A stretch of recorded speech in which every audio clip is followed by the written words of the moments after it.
Hello everyone. सो कहानी की शुरुआत में हम देखते हैं एक लड़की को जो कि काफ़ी डरी सहमी सी बैठी होती है। तभी यहाँ पर प्रेसिडेंट काफ़ी गुस्से में आता है जो इसे कहता है कि पहले तो तुमने मुझसे शादी करने के लिए इतने पापड़ बेले, तो अब इतना नाटक करके क्यों दिखा रही हो। इसके बाद नेक्स्ट डे का सीन दिखाया जाता है जहाँ पे अपने मैनेजर को बोलता है कि इसे प्रेगनेंसी ना होने की दवाई दे देना। मैनेजर का तो इसे ये सब बोलने का मन भी नहीं कर रहा था, लेकिन लिन इससे दवाई अपने आप ही मांग लेती है। लिन के पास प्रेसिडेंट के दादाजी का फ़ोन आता है जो कि इन दोनों को खाने के लिए डिनर पे बुलाते हैं। ये प्रेसिडेंट के पास फ़ोन लगाती है जो उसके फ़ोन से तो कॉल रिसीव ही नहीं करता, इसलिए घर वाले नंबर से जब लगाती है तब भी वो उस पर काफ़ी गुस्सा होता है। ये सब बताती है कि दादाजी ने हमें बुलाया है। दादाजी के घर पे पहुंचते ही प्रेसिडेंट का बिहेवियर एकदम से चेंज हो जाता है एंड इनके दादाजी, जो कि दादाजी तो बिल्कुल भी नहीं लग रहे थे, दादाजी के सामने ये लिन की काफ़ी केयर करके दिखा रहा था, जो कि लिन को भी काफ़ी अजीब लग रही थी। लेकिन जब ये यहाँ से वापस आते हैं तो ये दोनों अलग अलग घर में रहते हैं, तो ये इसे कार में से उतार देता है कि अपने आप घर पे पहुँच जाना। ये बेचारी पैदल चलकर पता नहीं कब तक घर पे पहुँचती है। नेक्स्ट डे ये देखती है कि दादाजी इनके घर पे अचानक से आ गए थे क्योंकि लेन वहाँ पे अपना ब्रेसलेट भूलकर आ गई थी। मैनेजर को दादाजी का नहीं मालूम होता, जो एकदम से आके बोल देता है कि शायद प्रेसिडेंट अपना कुछ सामान आपके घर में ही भूल गए। दादाजी इस बात को सुन लेता है, जिसे जब पता चलता है कि इसका पोता एंड उसकी वाइफ एक घर में नहीं बल्कि तो अलग अलग घर में रहते हैं, उनके बीच में रिलेशन अच्छे नहीं हैं, तो इसे तो हार्ट अटैक आ जाता है। प्रेसिडेंट आके लिन पे बहुत ज़्यादा गुस्सा होता है कि तुमने मेरी शिकायत लगाई मेरे दादाजी को।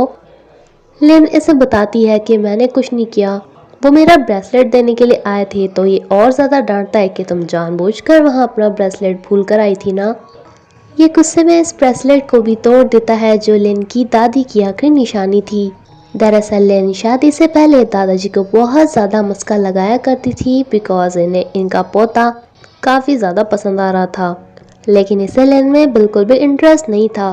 दादाजी को लिन बहुत ज़्यादा पसंद आने लगी थी, तो उन्होंने इसे बोल दिया था कि मेरी आखिरी विश है, मैंने आज तक तुमसे कुछ नहीं मांगा कि प्लीज़ उससे शादी कर लो, एंड अपने दादाजी के खातिर ये मान गया था। लेकिन मेन टाइम पे लिन को पता चला था कि इसे ब्रेन कैंसर है, जिसके ट्रीटमेंट के लिए इसे अमेरिका जाना पड़ेगा। इसने सोचा था कि इसकी कैंसर की खबर अगर प्रेसिडेंट की फैमिली को पता चल गई फिर तो वो इससे बिल्कुल भी शादी नहीं करेगा। इसलिए लिन ने बिल्कुल अपने जैसी दिखने वाली लड़की ढूंढी। इसे कहा कि तुम मेरी जगह उससे शादी कर लो, उसके साथ वाइफ बन के रहना तब तक जब तक मैं नहीं आ जाती, लेकिन हाँ, उससे प्यार करने की गलती बिल्कुल भी मत कर देना। तुम्हें अपनी दादी का इलाज करवाना है ना। ये इसके लिए मान गई थी, जिसके बाद अब इसके साथ ये सब कुछ हो रहा था। जब ये हॉस्पिटल से बाहर निकलता है तो मीडिया ऐसे परेशान कर देती है कि हमने सुना है आप एंड आपकी वाइफ अलग अलग अपार्टमेंट में रहते हो, क्या ये सच है कि आपके दादाजी को इसी वजह से अटैक आया। लेकिन लिन इस सभी को बताती है कि ऐसा कुछ भी नहीं है, हम तो लवी डवी कपल है। प्रेसिडेंट भी इसका साथ देता है एंड लिन इसे यहाँ से जाने देती है, लेकिन पीछे से ये मीडिया अब इसके सर हो जाती है, जिससे कि प्रेसिडेंट आकर इसे उठाकर ले जाता है सबको दिखाने के लिए। इसका हार्ट थोड़ा मेल्ट हुआ था, जो कि आज लिन को कार से नीचे नहीं उतारता एंड इसे कहता है कि मैनेजर तुम्हें घर छोड़ आएगा। लेकिन अब की बार लिन कहती है कि मैं अपने आप चली जाऊंगी, जबकि इसके पैर में चोट भी लग गई थी। रास्ते में से एक लड़का मिलता है जो इसकी रियलिटी को जानता था। ये इसे इसके असली नाम से बुलाता है, लेकिन लेने से कहती है कि मैं वो नहीं जिसे तुम सोच रहे हो। तभी यहाँ पर प्रेसिडेंट आ जाता है, जो इसे कहता है कि मुझे खाना खाना है, तुम मेरे लिए खाना कब बनाओगी, और ऐसे फालतू अजनबी लोगों से बात मत किया करो। दैन ये इसे यहाँ से ले जाता है।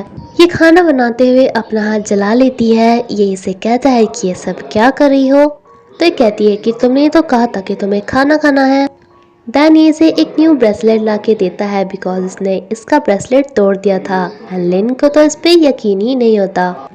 प्रेसिडेंट को भी अब लिन से प्यार हो गया था, जो कि इसे एक बहुत बड़ा सरप्राइज देता है एंड देन ये इसे सॉरी भी बोलता है अपनी आज तक के रूड बिहेवियर के लिए। ये इसे खाना देता है एंड इस चक्कर में इस बेचारी को अपनी फर्स्ट ऑफिशियल किस मिलती है। ये तो अपनी कंपनी में जा रहा था लेकिन ये इसे अपना कार्ड लेकर देकर जाता है कि इससे जितनी चाहे शॉपिंग कर लेना।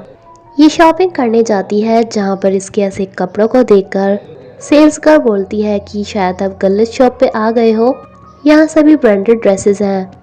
इस सब के बारे में मैनेजर अपने बॉस को बता देता है कि सर आपकी वाइफ की यहाँ पे इंसल्ट हो रही है, जिसपे कि प्रेसिडेंट यहाँ पर आता है एंड ये पूरी की पूरी शॉप भी खरीद लेता है।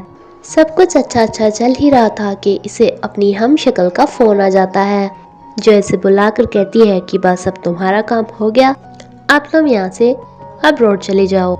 ये इस पे चुप थी तो रियल वाली लिन कहती है कि क्या हुआ, अच्छा शायद तुम्हें उससे प्यार हो गया। हाँ ये तो आम बात है, किसी भी लड़की को उससे प्यार हो सकता है, लेकिन तुम्हें अपनी दादी का इलाज भी तो करवाना है ना, तो ये लो पैसे एंड आज रात को उसकी लाइफ से चली जाना। सो रात के टाइम जब ये दोनों सो रहे होते हैं तो इसे काफ़ी बुरा लगता है, लेकिन ये प्रेसिडेंट को एक किस देकर यहाँ से चली जाती है। एंड जब प्रेसिडेंट की सुबह आंखें खुलती हैं तो इसके सामने दूसरी वाली लिन थी जो इसे कहती है तुम तो कितने ज़्यादा हैंडसम हो। लेकिन प्रेसिडेंट नोटिस करता है कि इसके पास वो ब्रेसलेट है ही नहीं। ये इससे पूछता है कि तुम्हारा ब्रेसलेट कहाँ गया, तो ये कहती है कि वो बहुत आउटडेटेड था इसलिए मैंने उतार दिया, मेरी दादी ने मुझे दिया था ना इसलिए। लेकिन इसे नहीं मालूम था कि दादी वाला तो कब का टूट गया, इसे तो प्रेसिडेंट ने नया दिया था। ये दोनों जब घूमने जाते हैं तो प्रेसिडेंट इसे कहता है कि तुम्हारी लेग की इंजरी कैसी है। ये एकदम से कहती है कि अब तो थोड़ा सुधार है, लेकिन इसे तो ये भी मालूम नहीं था कि इंजरी उसकी दूसरी लेग पे लगी हुई थी। प्रेसिडेंट को इस पे शक हो जाता है एंड ये इस पे इन्वेस्टिगेशन कराना स्टार्ट कर देता है कि इनकी शादी से पहले लिन की फैमिली में क्या कुछ हुआ।